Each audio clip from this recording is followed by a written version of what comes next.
Yes, बच्चों, so we are discussing indefinite integration chapter number 7 class 12th। और इसका basic के अंदर हम थर्ड पार्ट डिस्कस कर रहे हैं बच्चों, अलजेब्रा ऑफ इंटीग्रेशन, मतलब रूल्स ऑफ इंटीग्रेशन। क्या क्या रूल्स होते हैं, कैसे आपको रूल्स अप्लाई करना है, इसके बारे में बेसिक आज डिस्कस करेंगे बच्चों। तो मैं जो पहला रूल सब ले रहा हूँ ना बच्चों, वो रूल्स देखो क्या होता है कि अगर कोई फंक्शन आपका एफ एक्स है और मुझे उसका इंटीग्रेशन करना है with respect to X, understand, तो आप उसको पता है क्या लिख सकते हो।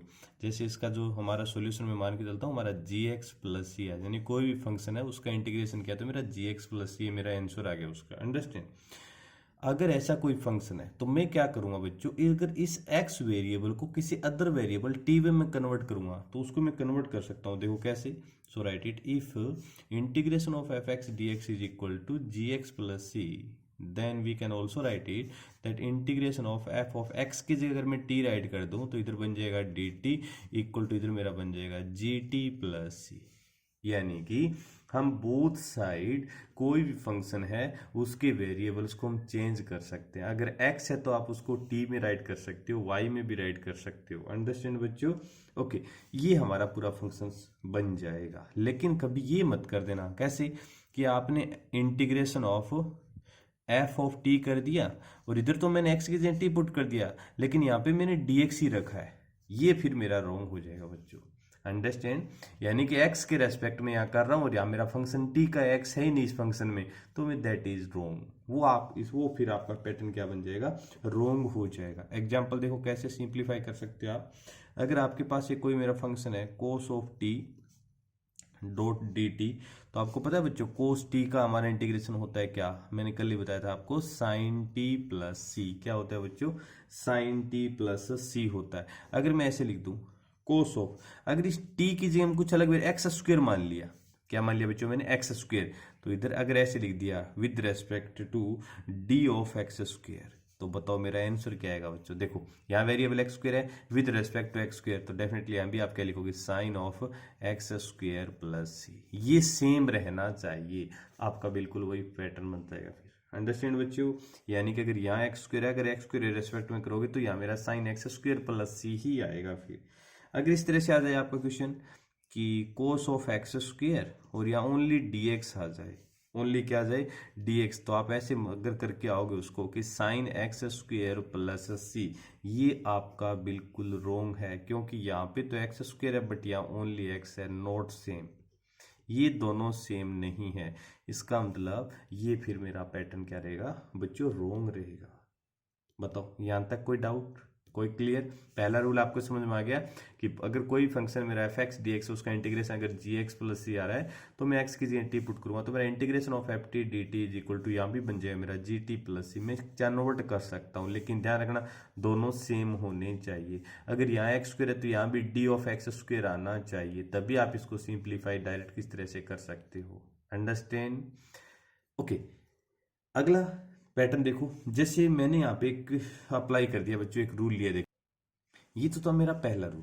अब मैं सेकंड रूल्स को इंट्रोड्यूस कर रहा हूँ आपके सामने। सेकंड रूल ये कहता है कि अगर कोई मेरा function integration of f x d X, इसका जो रिजल्ट है वो आ रहा है जी ऑफ एक्स प्लस सी आ रहा है, अंडरस्टैंड। देन अगर ये मेरा फंक्शन इस तरह से होता है, एफ ऑफ एक्स की जगह अगर ए एक्स प्लस बी होता विद रेस्पेक्ट टू एक्स, तो पता है बच्चों क्या मेरा फंक्शन बनता है, यहाँ तो सेम टू सेम जैसे f of A x plus b है तो यहाँ भी आप क्या बनाओगे, g of A x plus b लिख दोगे। और बट यहाँ पे देखो एक्स का कोएफिशिएंट कौन है, ए है ना, तो फिर आपको यहाँ पे पता है क्या करना पड़ेगा बच्चों, ए से डिवाइड करना पड़ेगा, तो अपॉन ए और इधर प्लस का सी, ये वाला होता है सेकंड रूल। यानी कि अगर x की जगह कोई लीनियर इक्वेशन आ रही है, जैसे a x plus b, linear polynomial है कि नहीं है, ये बिल्कुल है, तो वापिस क्या करोगे, जी ऑफ एक्स की जगह तो ए एक्स प्लस बी पुट कर दोगे, बट x का कोएफिशिएंट देखो यहाँ पे कौन है, a है, तो a से डिवाइड, अगर मेरा ऐसे आता बी एक्स प्लस सी तो मैं लिखता g of b x plus c upon x का कोएफिशिएंट b था तो मैं b से डिवाइड करता। ये होता है हमारा सेकंड रूल, इंपॉर्टेंट रूल है बच्चों, अंडरस्टैंड।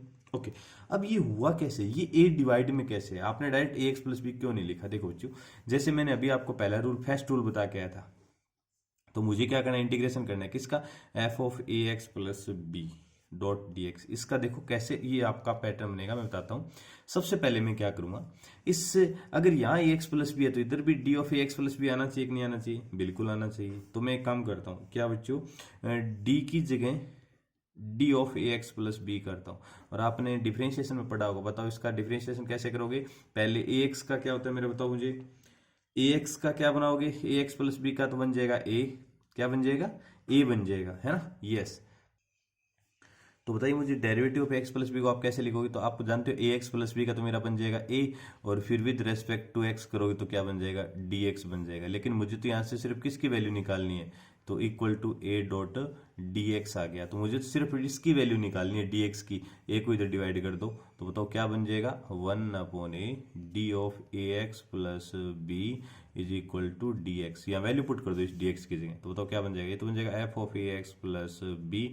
डी एक्स की जगह लिखो 1/a, तो 1/a को मैंने बाहर लिख दिया, डॉट डी ऑफ इसकी जगह लिख दो ए एक्स प्लस बी, पुट कर दिया बच्चों सेम वैल्यू। तो इसमें फर्स्ट रूल लगा दो, तो 1/a। बताओ f of A x plus b with respect to x plus B को कैसे लिखोगे, तो g of A x plus B, और प्लस का क्या लिख दूंगा, सी लिख दूंगा। अंडरस्टैंड? इस तरह से सेकंड रूल्स ये कहता है कोई भी लिनियर इक्वेशन आ जाए जैसे, तो आप क्या को क्या करना है, same to same G of A x plus B और एक्स का जो कोएफिशिएंट है उससे डिवाइड कर देना आपको। अंडरस्टैंड बच्चों? यस। इसके बाद हम थर्ड वाला रूल डिस्कस करते हैं बच्चों। जो हमारा थर्ड रूल है वो क्या दे रखा है आपकी बुक्स के अंदर।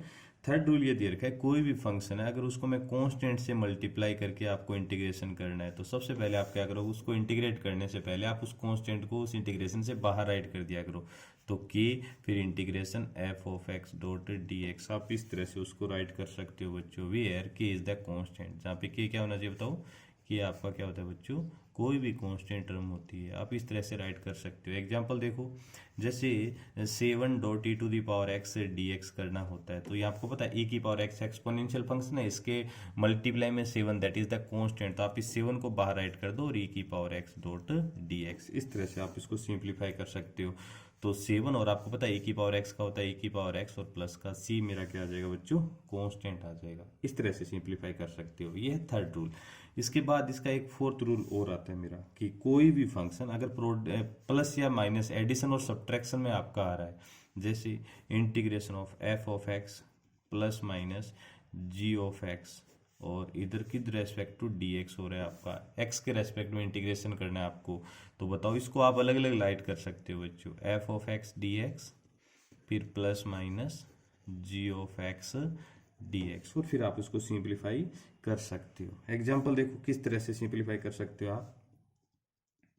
जैसे हमारा कोई फंक्शन आ जाए sine x plus x to the power 4 d x आ जाए, तो देखो टू फंक्शंस का एडिशन यहाँ पे हो रहा है, तो आप अलग अलग कर सकते हो इसको। तो क्या आपने एक तरफ राइट कर दो sine x d x plus integration of x to the power 4 d x, और साइन एक्स का आप जानते हो बच्चों माइनस कोस एक्स होता है, और plus x to the power n का आप जानते हो क्या होता है, एक्स की power n plus 1 upon n plus 1, तो एक्स की पावर 4 प्लस 1 5/5, और प्लस का क्या आ जाएगा, सी आ जाएगा। That is your answer.